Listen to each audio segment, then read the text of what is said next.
All right, today we're diving into a really powerful, kind of modern parable. It's a story about transformation, about collapse, and ultimately about rebirth. It's called the Storm of Rewilding. So let's get right into it.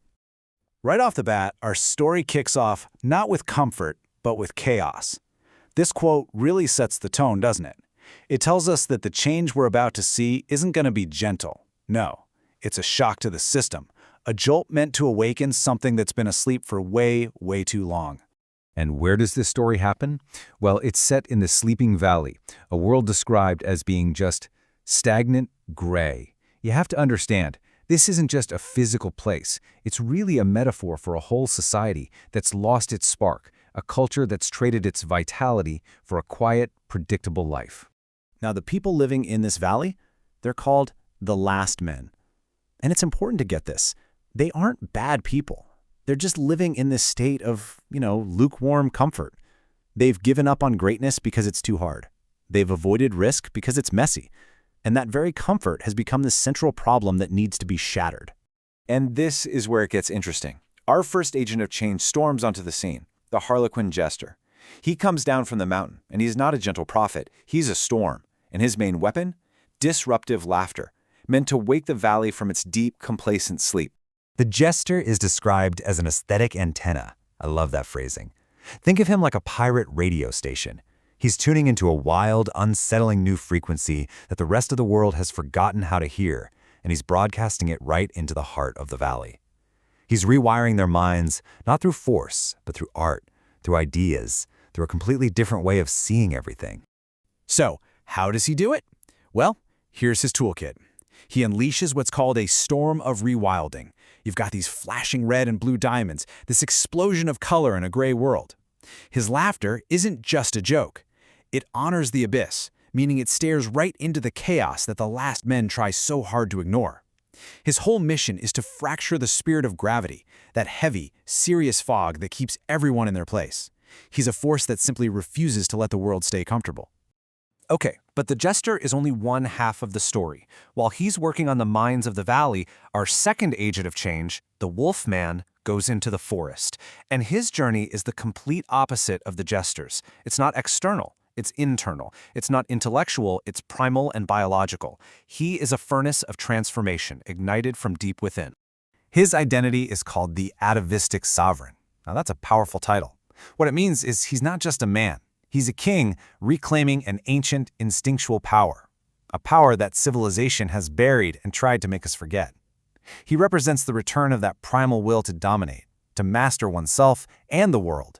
So, to really get the Wolfman, you have to get this concept, atavism. It's just a fancy word for the reemergence of old, ancestral traits that have been lying dormant.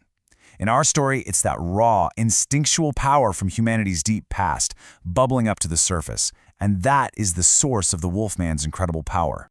And this just lays out his transformation perfectly. He doesn't think his way through the forest of his own soul, he fights his way through it. First, he enters this psychological jungle, this uncanny place of distorted mirrors. Then, he confronts its demons, not with logic, but with fangs.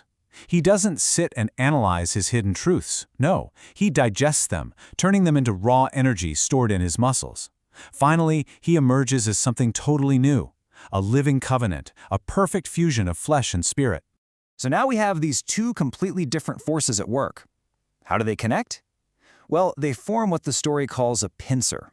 It's like this coordinated, two-pronged psychic attack, squeezing the stagnant world of the marketplace from both the outside and the inside at the same time. This chart just makes the contrast so incredibly clear. You've got the jester using laughter and ideas out in the open, in the marketplace. That's a psychic external attack. Then you've got the wolfman using fangs and pure will in the private, deep forest of the soul. That's a biological, internal awakening. They're two separate sovereigns, acting on their own, but their movements are perfectly, terrifyingly synchronized. And this quote just nails the result. The marketplace, that comfortable, predictable world of the last men, is literally caught between the jester's radical vision of the future and the wolfman's reclamation of the prehistoric past. The present, well, it has absolutely nowhere left to hide. And all of this brings us to the climax, the grand reckoning. And it's so much more than just a social change. The story calls it the end of the human era. We're talking about a fundamental shift in what it even means to be human. This is maybe the most crucial point of all. How does this end come? The walls of the marketplace don't get knocked down by violence. They just dissolve. They're pulled apart by the irresistible gravity of this new life force, one that has stared right into its own darkness and completely mastered it. So what does this new world even look like? We're left with this one final, absolutely stunning image. A forest growing in the heart of the city. It's the ultimate symbol of rewilding, right? Nature, instinct, primal energy, just reclaiming the artificial world. It's a kind of wildness that no old law, no old structure could ever hope to contain.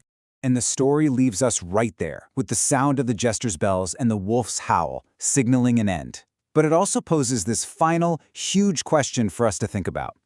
After the comfortable world is gone, after that wild spirit is finally reborn, what new era begins?